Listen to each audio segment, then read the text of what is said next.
The deep state is planning to change your mindset. Stay tuned and I'll tell you more.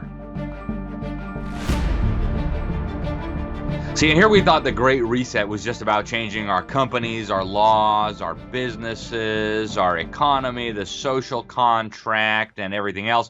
Turns out even what's between your ears is not safe from these totalitarian New World Order deep state fanatics.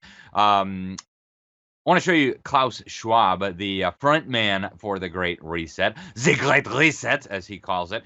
We must have a Great Reset, as Klaus Schwab says. And listen to this guy. I mean, this is bonkers, okay? It's not enough to just do all these things to you. You even have to think the way they want you to think. Listen to this clown. Today is the beginning of a global mobilization effort to rally all forces behind this Great Reset initiative. And we have seen all the support during this session.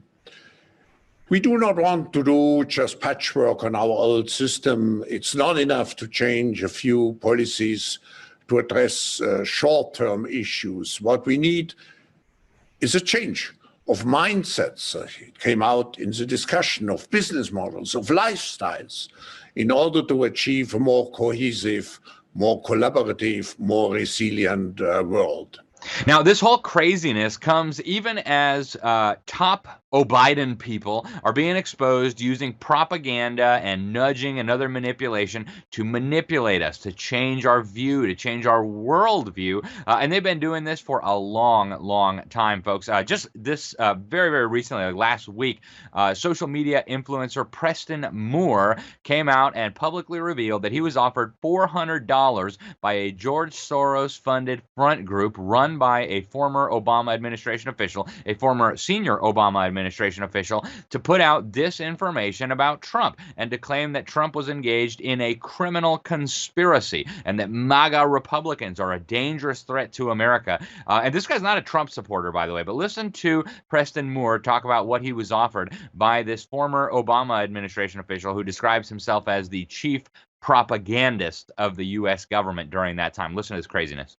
I was just offered $400 to make an anti-Donald Trump propaganda post related to the January 6th investigation that is completely not true. I should start out this video by saying I'm not a Donald Trump supporter, so that should give a little bit of context to where I'm coming from. I'm an attorney. I post legal news and analysis on related topics. Okay, here we go with the story. So first thing first, I get an email from somebody with the Good Info Foundation. We'll talk about them a little more in a minute. I'm going to refer to this person as Jane. Jane sent me a message letting me know she represented the Good Info Foundation and that she was willing to offer a paid collaboration to discuss some topics related to January 6th. I said, sure, why not? I'll learn some more. Jane says the Good Info Foundation will give me $400 to make a post on my page and then share it to Instagram. So you see that blue link? All right, here we're going to follow it. These are the specific requirements in order to obtain that $400 of how I should refer to the January 6th Capitol raid. Number one, I must call this a criminal conspiracy. Number two, I must say Trump Republicans were responsible. Number three, I must frame it as an attack on my country, an attack on America or Americans, a criminal conspiracy, and a committed crime. I must attribute the matter to MAGA Republicans.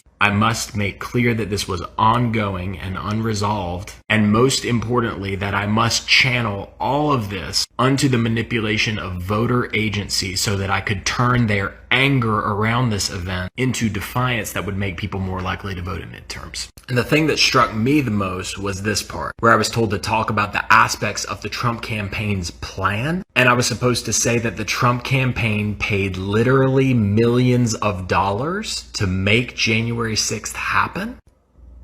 So I figured, maybe I missed something. So I said, hey, Jane, what is the basis for the claim that the Trump campaign itself paid millions of dollars to make the January 6th siege of the Capitol happen?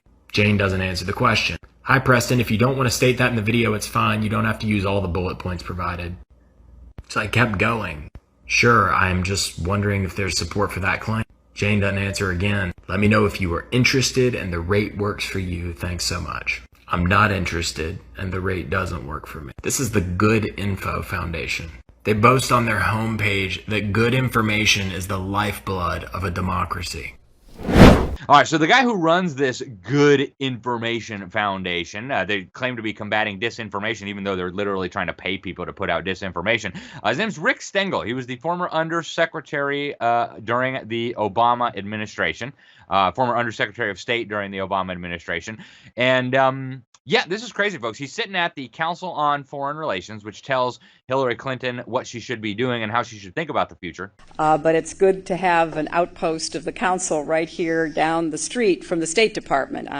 We get a lot of advice from the council, so this will mean I won't have as far to go to be told what we should be doing and how we should think about the future.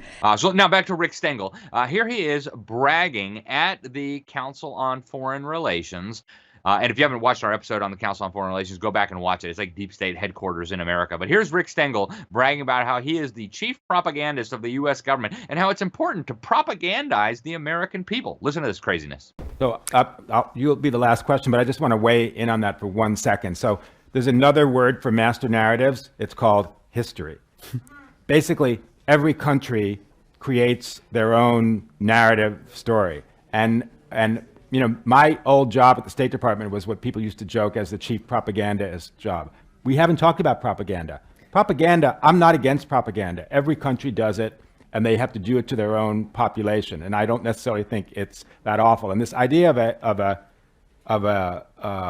news cartel, I mean, I was editor of Time in 2012 during that election, and I remember, you know, you're competing against cartels and everybody. I remember being on a panel with the then editor of the New York Times who said, it's really hard to break through these days.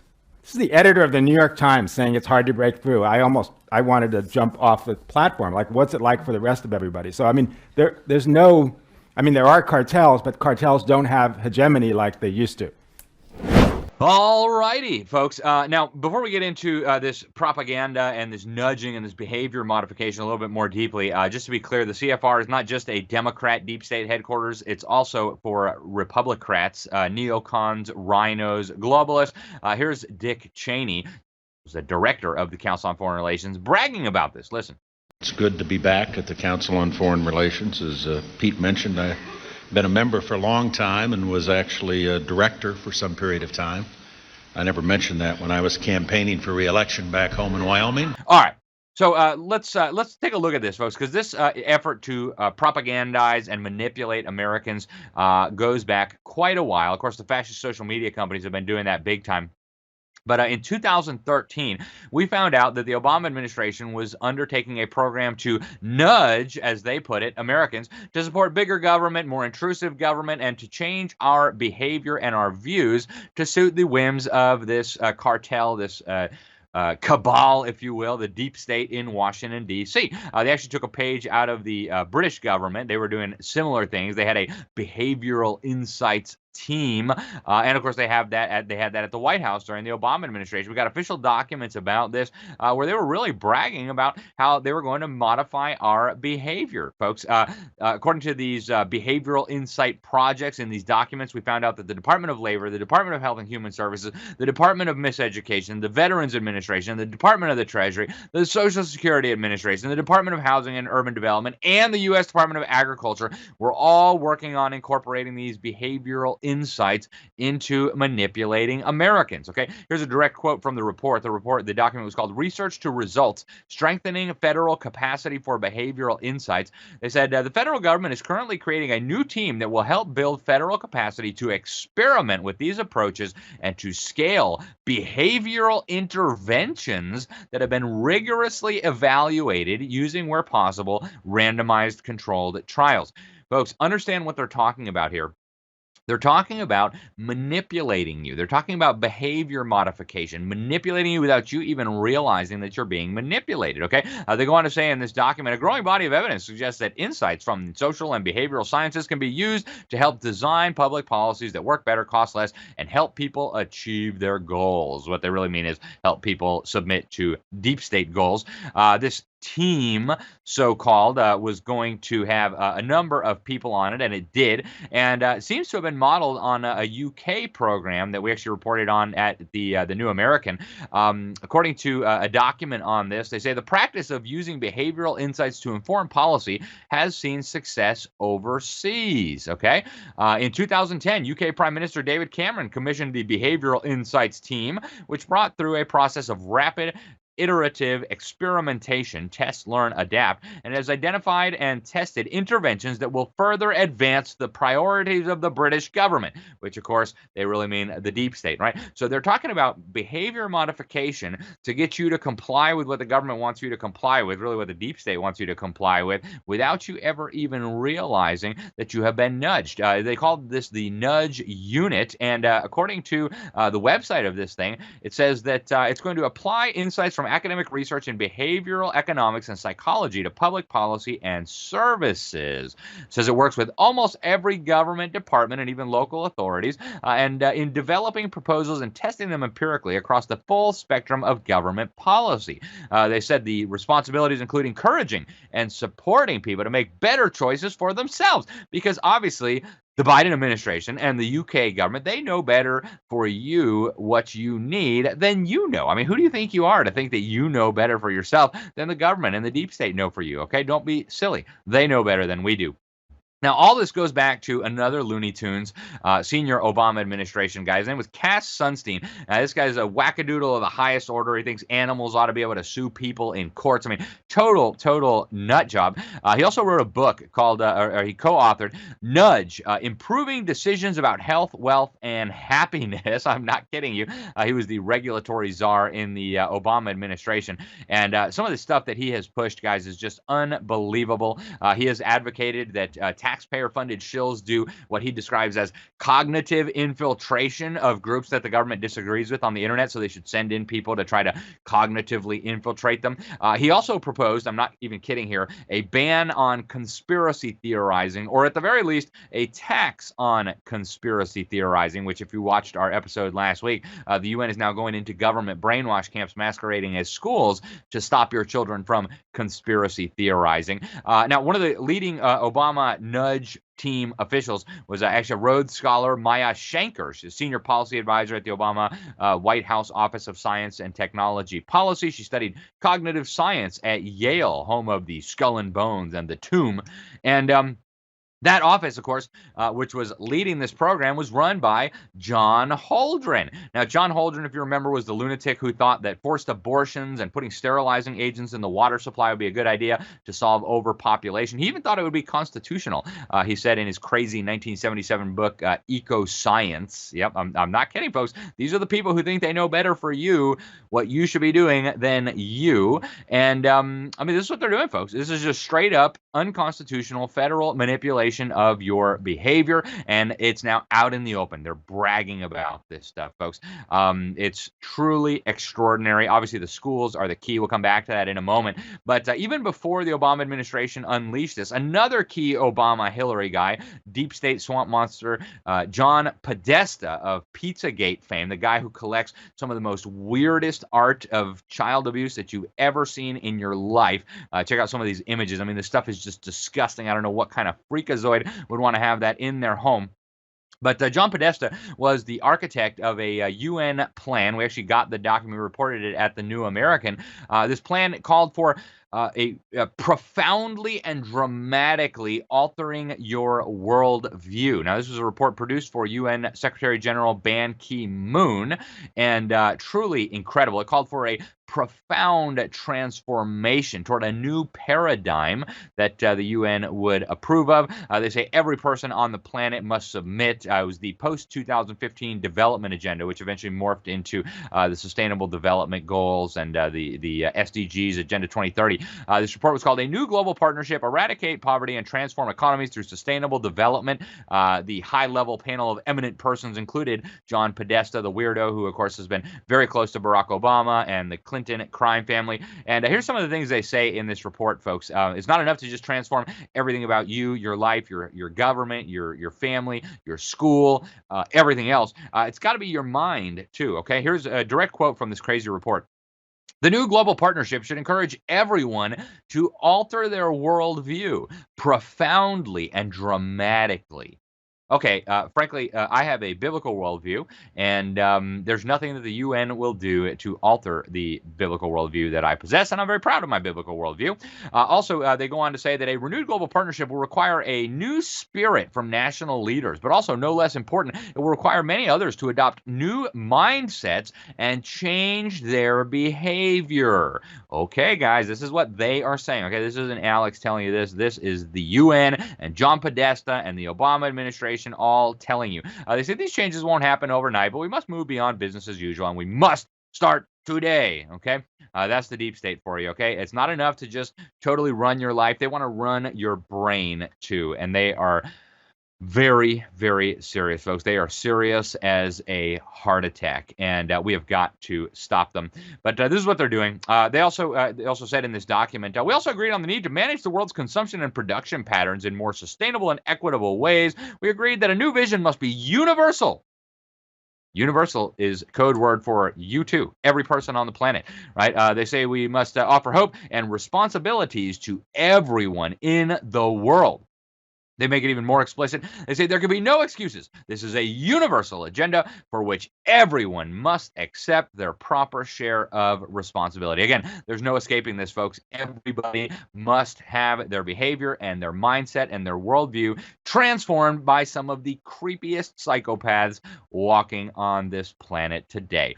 John Podesta, of course, is the guy who infamously said in a 2010 report for the Center for American Progress, where he was a key figure, he said the ability of President Obama to accomplish important change through executive power should not be underestimated. And boy, are they serious, right? Not just important change in the economy and our laws and our government, even important changes in the way you think. And that's exactly what they did, folks. This is exactly what they're doing in China, and it is exactly what they are doing in America, as we have explained many times. Now, go back and watch some of the episodes we've done on education, folks. The UN is not kidding. They are dead serious about changing the mindsets of our children. UNESCO, actually, right at the very beginning, they said that we need to build peace into the minds of men, right? In other words, we got to go after the minds of the children to make them believe what we want them to believe. Incidentally, the first deep state chief of UNESCO was the head of the Humanist Association and the Eugenics Society. In 1990, the UN came out and said that the basic learning needs and the basic learning content required by all human beings is a universal human responsibility. They said also in Article 5 in this Jomtien Declaration in 1990 that all the children of the world must be subjected to the same standards of learning. So we're going to eliminate all diversity. We're going to put all our eggs in one basket. Everybody's going to have the same views, the same mindset, and so on. In 2000, in the Dakar Framework for Action, another UN agreement, they came out and they just said it openly. Governments have to implement integrated strategies in education, which, quote, recognize the needs for changes in attitudes, values, and practices. They went on to say in the report that changes in the agreement, changes in attitudes, values, and behavior are required, folks. This was 22 years ago, and they are not kidding. In 2016, they had another UN agreement that said the same thing. The head of UNESCO during this time, Irina Bokova, an actual communist, former high-level functionary, acting foreign minister for the mass-murdering communist dictatorship in Bulgaria that slaughtered hundreds of thousands of people. This is what she said in a press release. We have the collective duty to empower every child with the right foundations, knowledge, values, and skills to shape the future as global citizens. And if you think they're kidding, you're not paying attention. Arnie Duncan was very proud that the U.S. government was participating in all this. And folks, they will tell you openly that the goal is to change the attitudes, values, and beliefs of our children. And of course, it's been incredibly successful. If we don't stop this, we are going to lose our country, we're going to lose our families, we're going to lose our churches, and we're going to lose our freedoms. But this is the deep state agenda, folks. It's not enough to just control what you do on the outside. They want to even control the way that you think. They want to make you incapable of resisting, even on a mental and psychological level. I mean, this is a communist tyrant's wet dreams. It's satanic, it's evil, and it's got to be stopped. I'm Alex Newman. This is Behind the Deep State. Thanks for tuning in. Until next time, God bless you all. If you enjoyed this video, please make sure to subscribe, hit like, hit that little bell so that you'll be notified whenever we post new videos. And also, please make sure to share this video with your friends. Email is a great way to do it. Remember, there are powerful forces working to steal our freedom and destroy our country. We need to work together, expose those behind the deep state. Otherwise, you can kiss your liberties goodbye.